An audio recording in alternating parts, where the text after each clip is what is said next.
రంగనాథ్ బలవన్మరణం చిత్రసీమను విషాదంలో ముంచేసింది.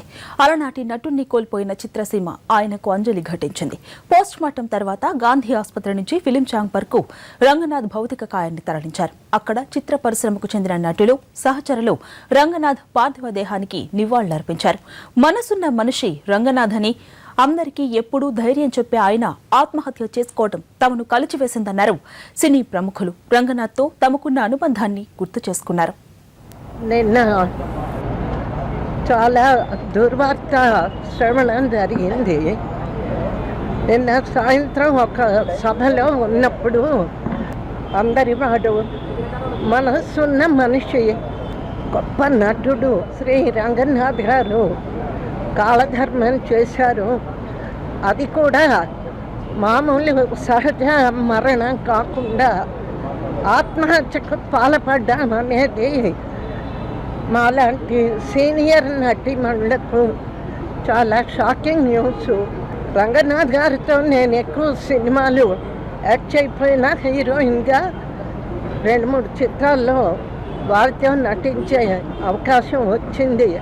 అందరికీ ఎంతో వేదాంతాన్ని, మనస్థైర్యాన్ని, ధైర్యాన్ని చెప్పవలసిన రంగనాథ్ గారు ఇంత నిరాశ నిస్పృహలకు లోనే ఎందుకు ఆత్మహత్య చేసుకున్నారు అంటే నిజంగా అది మన పరిశ్రమకు ఒక దురదృష్టకరమైన ఆయన దారి చూపించారేమో అనిపిస్తూ ఉంది. ఒక నటుడిని సినిమా పరిశ్రమ పోగొట్టుకున్నందుకు నేను ఎంతో బాధపడుతున్నాను.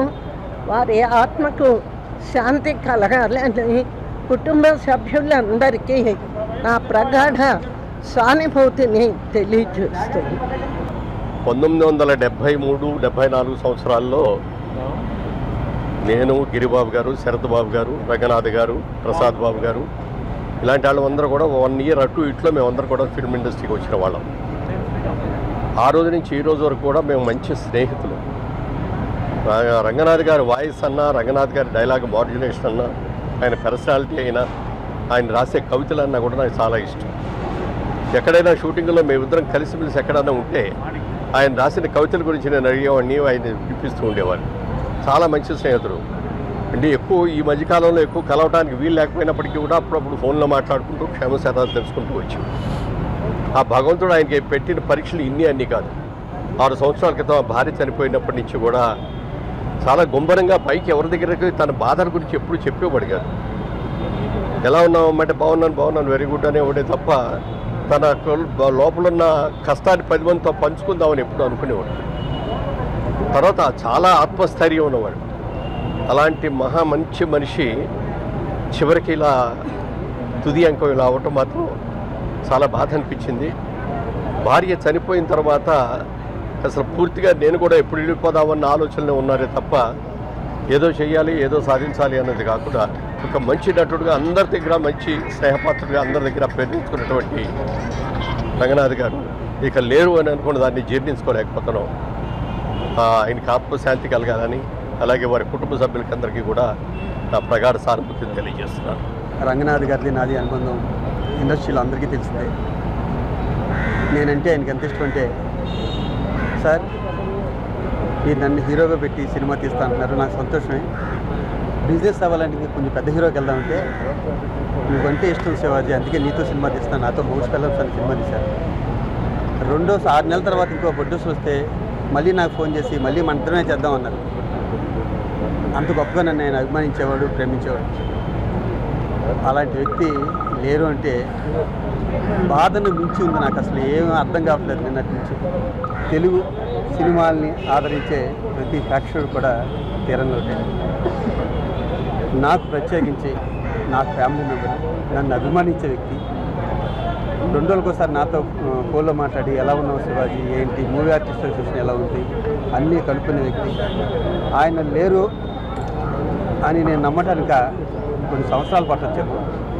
ఆయన ఎక్కడున్నా కూడా ఆయన ఆత్మకి శాంతి చేకూరాలి, వాళ్ళ ఫ్యామిలీకి ధైర్యం చెప్పాలని, వాళ్ళ ఫ్యామిలీకి మా అండ ఉందని మనస్ఫూర్తిగా ఆయన ఆత్మశాంతి దేవుడు ప్రార్థిస్తున్నాను. నేను కో డైరెక్టర్గా ఉన్నప్పుడు ఆయన దగ్గర ఆయన హీరోగా చేసిన సినిమాలు చేశాను. తర్వాత నా సినిమాల్లో చాలా సినిమాల్లో పెళ్ళిగోల, కృష్ణబాబు, రీసెంట్గా ఆలయం అనే సినిమాల్లో కూడా యాక్ట్ చేశాడు. ఆయన మా అందరికీ ఆయన ఒక కవి. పక్క ఉన్న మనుషులకు ఎప్పుడు మంచి మాటలు చెప్తూ ఉండేవాడు. ఎప్పుడూ అధైర్యపడే మనస్తత్వం కాదు. అలాంటి వ్యక్తి ఎంత కష్టం వచ్చిందో ఏంటో ఆత్మహత్య చేసుకున్నాడంటే భరించలేము. తెలుగు సినీ పరిశ్రమ కూడా రంగనాథ్ ఆత్మహత్యకి ఓ కారణమంటున్నారు దర్శక నిర్మాత తమ్మారెడ్డి భరద్వాజ. ఇంతమంది దర్శకులు, నిర్మాతల్లో ఎవరూ ఆయన గురించి ఆలోచించలేదు అన్నారు. ఏడాదికి వస్తున్న 200 టాలీవుడ్ సినిమాల్లో కనీసం 4-5 సినిమాల్లో అయినా పాత్రలిస్తే రంగనాథ్ బిజీగా ఉండేవారని చెప్పుకొచ్చారు. ఒంటరితనం వల్లే ఆయన సూసైడ్ చేసుకున్నారు అంటున్న భరద్వాజతో మా ప్రతినిధి ఫణి ఫేస్ టు ఫేస్. అద్భుతమైనటువంటి వాచకంతో ఎన్నో చిత్రాలు చేసినటువంటి రంగనాథ్ గారు, అలాగే ఒక మంచి మనిషి, సామాజికవేత్తమైనటువంటి రంగనాథ్ గారు నిన్న బలవన్మరణం చెందడం జరిగింది. ఆయన గురించి ఆయన మిత్రుడు, ఆయనతో ఎన్నో అనుబంధాలను పనివేసుకొని ఉన్నాయంటున్న తమ్మారెడ్డి భరద్వాజ్ గారు మనతో ఉన్నారు. సార్, అంటే ఎన్నో రచనా వ్యాసంగాల్ని కూడా అలవాటు చేసుకున్నటువంటి వ్యక్తి, ఎన్నో సూక్తుల్ని కూడా ఆయన సొంతంగా రాసినటువంటి వ్యక్తి. హఠాత్తుగా ఇలా ఎందుకు జరిగిందని మీరు అనుకుంటున్నారు? ఏదో మానసికంగా ఏదన్నా ఆయనకి ఇబ్బంది జరగాలి తప్ప, ఎందుకంటే ఫైనాన్షియల్ కానీ లేకపోతే సినిమాలు లేవని కానీ అటువంటి ప్రాబ్లం ఏం లేదు. అంటే సినిమాలు లేవనేది ఏం లేదు ఆయనకి. ఆయన ఎంత మహోన్నతుడు అంటే 13 సంవత్సరాలు వైఫ్ అసలు కదలిక లేకపోతే ఆయన చూసుకుని చేసుకున్నాడు. కెరియర్ కంటే కూడా ముందు ఫ్యామిలీ ముఖ్యం అనుకున్న మనిషి ఆయన.